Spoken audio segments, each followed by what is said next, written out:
Class 12 की book Indian economic development यानी भारतीय अर्थव्यवस्था का विकास का chapter number 5 human capital formation, जिसे हिंदी में कहते हैं मानव पूंजी निर्माण का ये पार्ट 1 कंप्लीट करवाऊंगा इस वीडियो में मैं आपको। और टोटल पार्ट 2 यानी 2 पार्ट्स में मैंने इसको डिवाइड करा है।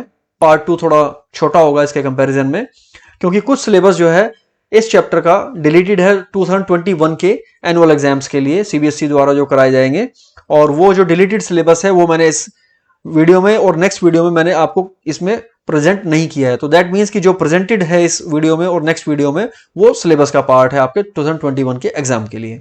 सबसे पहले बात करते हैं ह्यूमन कैपिटल की, कि ह्यूमन कैपिटल होता क्या है, और उसके बाद बात करेंगे कि ह्यूमन कैपिटल फॉर्मेशन क्या है, जो कि चैप्टर का टाइटल है।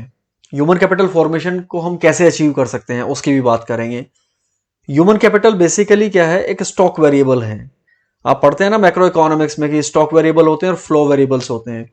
तो ह्यूमन कैपिटल एक स्टॉक है, एक पर्टिकुलर डेट पे हम इसको मेजर कर सकते हैं, जैसे स्टॉक वेरिएबल्स को कर सकते हैं।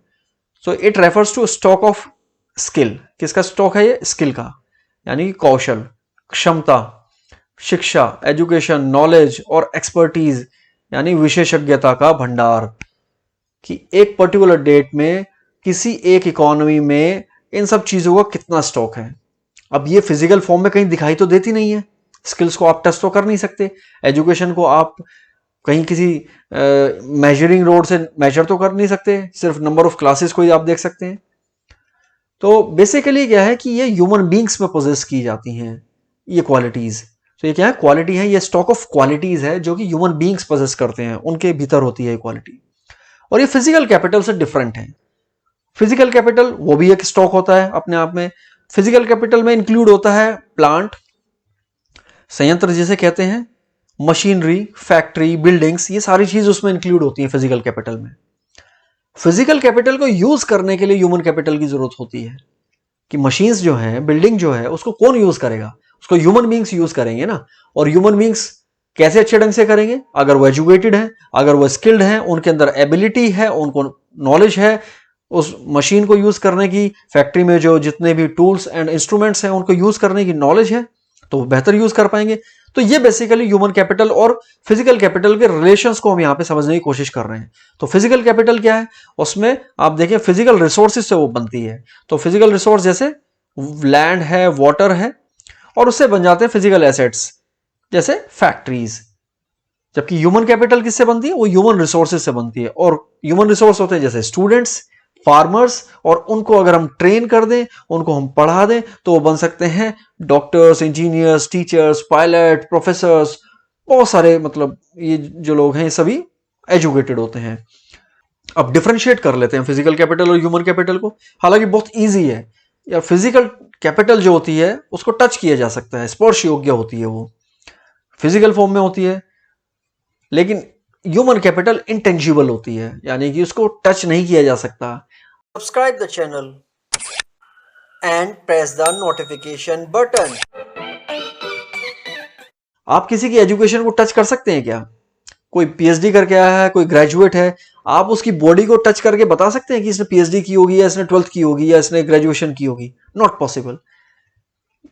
फिजिकल कैपिटल में डेप्रिसिएशन होता है भाई, समय के साथ उसमें घिसावट होती है, टूट फूट होती है, और साथ ही वो ऑब्सोलीट भी हो जाती है, टेक्नोलॉजी पुरानी हो जाती है। और इसकी डेप्रिसिएशन को रोका नहीं जा सकता, कम भी नहीं किया जा सकता, वो समय के साथ होगी ही होगी। लेकिन ह्यूमन कैपिटल में जो डेप्रिसिएशन अगर होती भी है उसको कम किया जा सकता है, उसको रिड्यूस किया जा सकता है, रोका जा सकता है कुछ हद तक, कि फर्दर इन्वेस्टमेंट किया जाए एजुकेशन में। अपनी एजुकेशन और इंप्रूव कर लो, अपनी नॉलेज को और अपडेट कर लो, अपनी हेल्थ पे इन्वेस्ट करें, बेटर डाइट लें, न्यूट्रिशन लें, एक्सरसाइज करें। तो इन सब को करके उसको थोड़ा रिड्यूस किया जा सकता है, डेप्रिसिएशन को, जो गिरावट आ रही है। फिजिकल कैपिटल मोबाइल होती है बिटवीन कंट्रीज, यानी एक कंट्री से एक मशीन का दूसरी कंट्री में जाना इजी होता है, लेकिन एक कंट्री से दूसरी कंट्री में एक ह्यूमन बीइंग का जाना मुश्किल होता है।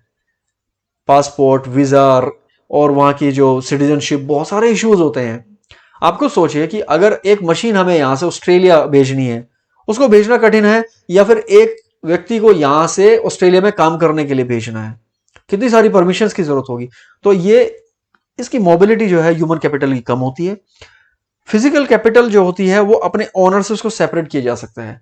मेरे पास में एक कार है, वो कार कोई भी उसको ड्राइव कर सकता है, कोई भी उसको लेकर के जा सकता है, किसी और सिटी में किसी और कंट्री में उसको ड्राइव कर सकता है।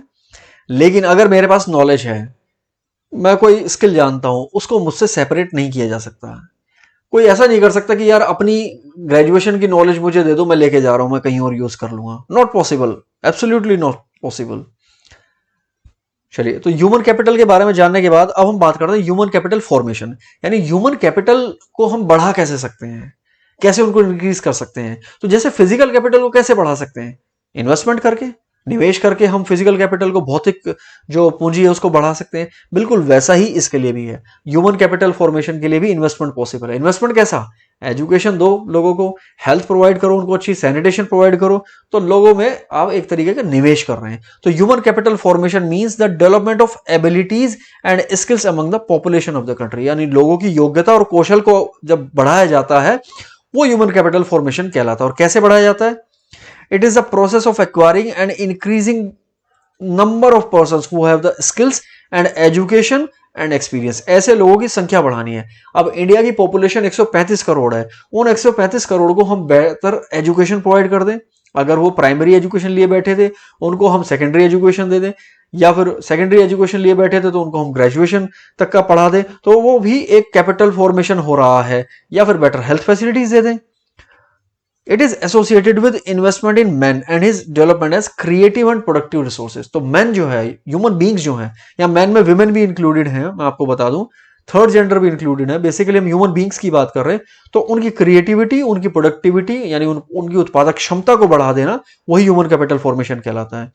सोर्सेज क्या है ह्यूमन कैपिटल फॉर्मेशन के, कैसे अचीव कर सकते हैं। सबसे पहले हम एजुकेशन में इन्वेस्ट करें, खर्च करें शिक्षा के ऊपर, बेहतर हम स्कूल बनाए, बेहतर यूनिवर्सिटीज बनाए, इन्वेस्टमेंट करें हेल्थ में, अच्छे हॉस्पिटल डिस्पेंसरी बनाए, ऑन द जॉब ट्रेनिंग दे, यानी कि जब कार्य जो है वो मिल जाए, किसी व्यक्ति को जॉब मिल जाए, उसके बाद में ट्रेनिंग उसको दी जाए।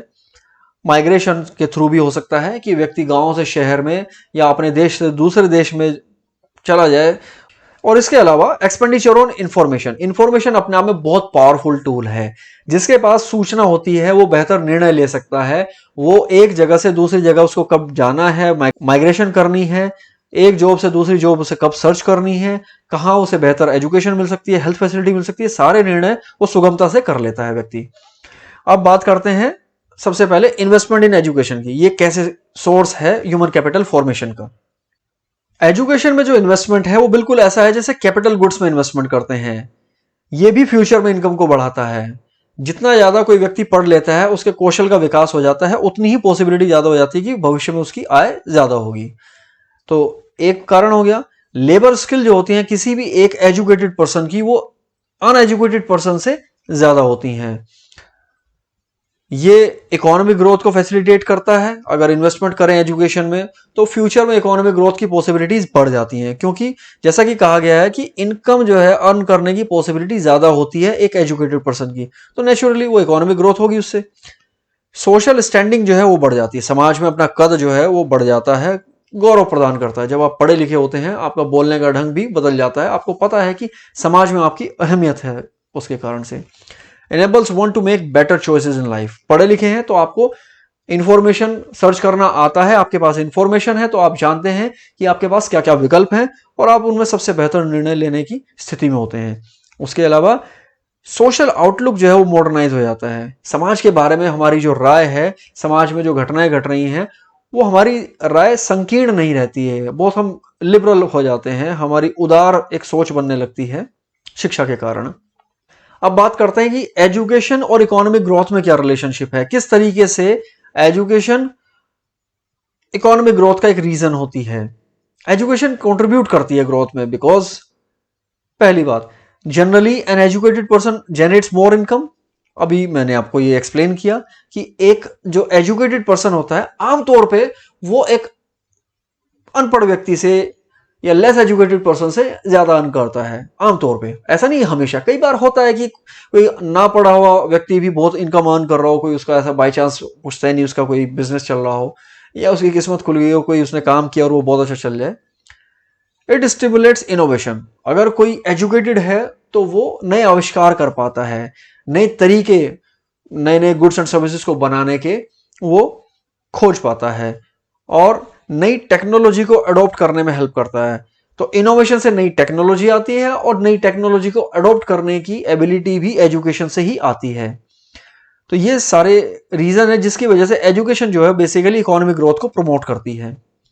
अब बात करते हैं इन्वेस्टमेंट इन हेल्थ की। जैसे एजुकेशन है वैसे ही हेल्थ भी एक बहुत बड़ा अपने आप में फैक्टर है, कारक है ह्यूमन कैपिटल फॉर्मेशन का। एक बीमार व्यक्ति जो होता है वो क्या करेगा, अक्सर वो काम से छुट्टी कर लेगा, नहीं जा पाएगा। रीजन क्या है, वो सक्षम ही नहीं काम करने में, तो अनुपस्थित रहेगा बार बार, जिससे उत्पादकता की हानि होती है। जितने घंटे वो काम पे नहीं जा रहा, समझ लीजिए देश के उतने ही काम करने के घंटे कम हो गए। अब हेल्थ एक्सपेंडिचर जो होता है वो क्या करता है, हेल्दी लेबर सप्लाई को बढ़ाने में मदद करता है। जितना हेल्थ एक्सपेंडिचर होगा, लोग उतने हेल्दी होंगे, उतनी ही लेबर फोर्स की सप्लाई ज्यादा होगी, ऐसी लेबर फोर्स जो हेल्दी हो।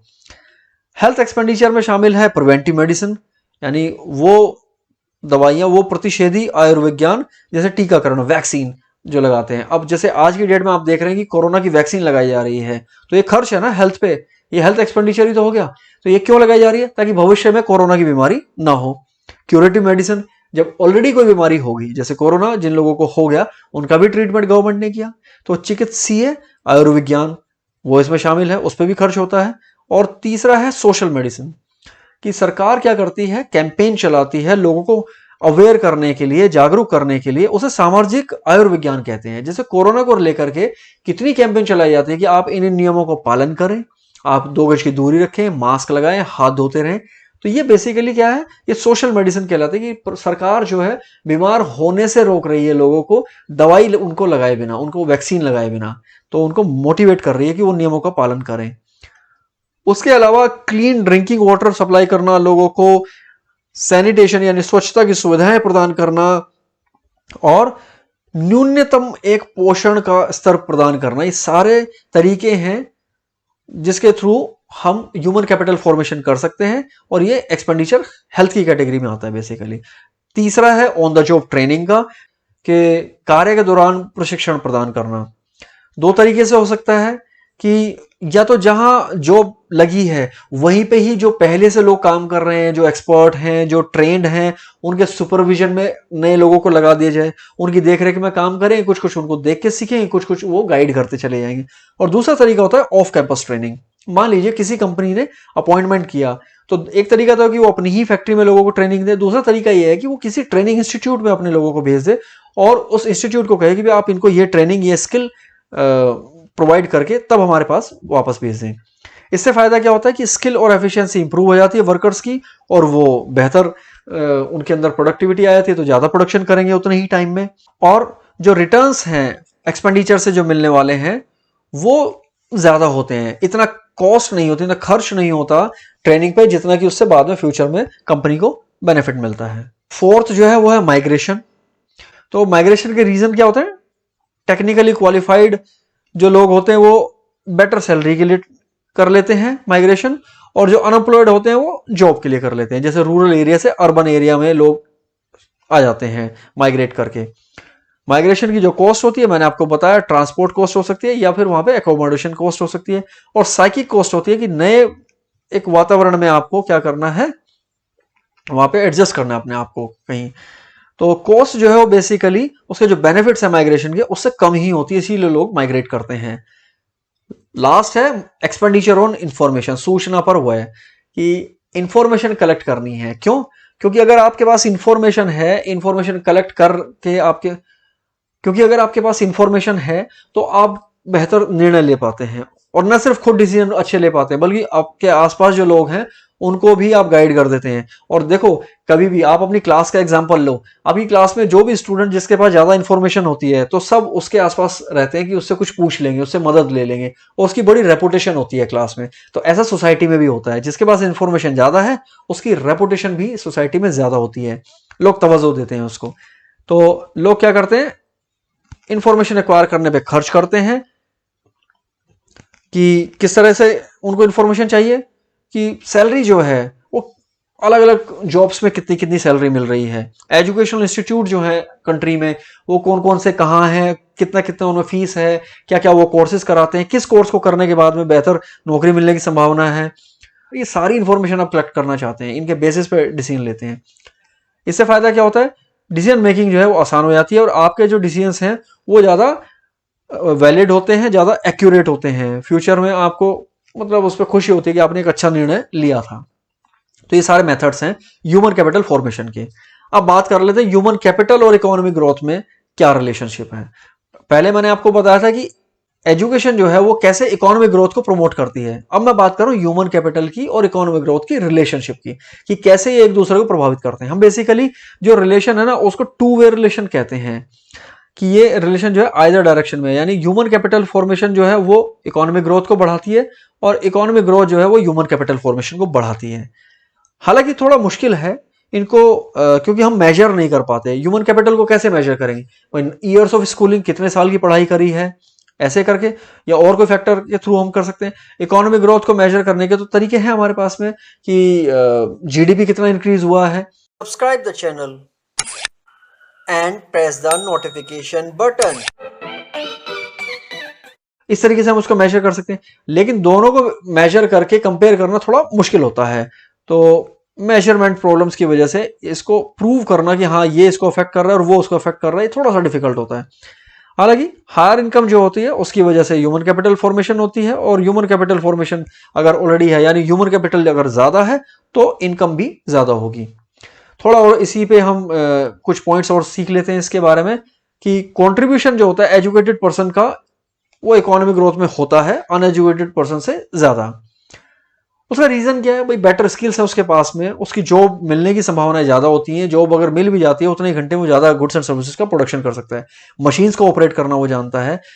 साथ ही साथ इसी तरीके से हेल्दी पर्सन जो होता है वो भी काम से छुट्टियां कम लेता है। जितनी देर वो काम कर रहा है, अगर 8 घंटे काम कर रहा है तो 8 घंटे वो ज्यादा एनर्जी के साथ काम करेगा, ज्यादा एंथुजियाज्म के साथ काम करेगा बीमार व्यक्ति के कंपेरिजन में। और भी फैक्टर्स हैं, जैसे ह्यूमन कैपिटल फॉर्मेशन के मैंने अभी और फैक्टर्स बताए कि भाई ऑन द जॉब ट्रेनिंग है, माइग्रेशन है, इंफॉर्मेशन है, वे सारे भी कहीं ना कहीं इकोनॉमिक ग्रोथ को प्रमोट करते हैं। और इकोनॉमिक ग्रोथ क्या करती है, वो रिसोर्सेज को जनरेट करती है। कैसे, इकोनॉमिक ग्रोथ का मतलब है जीडीपी इंक्रीज हो जाना, जीडीपी इंक्रीज होने का मतलब है नेशनल इनकम इंक्रीज हो जाना। और जिस कंट्री की इनकम बढ़ जाएगी तो उस कंट्री में क्या होगा, वहां पे नेचुरली एजुकेशन पे खर्च करने के लिए, हेल्थ पे खर्च करने के लिए, वहां पे ऑन द जॉब ट्रेनिंग पे खर्च करने के लिए ज्यादा वहां इनकम है, ज्यादा पैसा है गवर्नमेंट के पास में, तो फिर नेचुरली ह्यूमन कैपिटल फॉर्मेशन जो है वहां हो जाएगा इजी।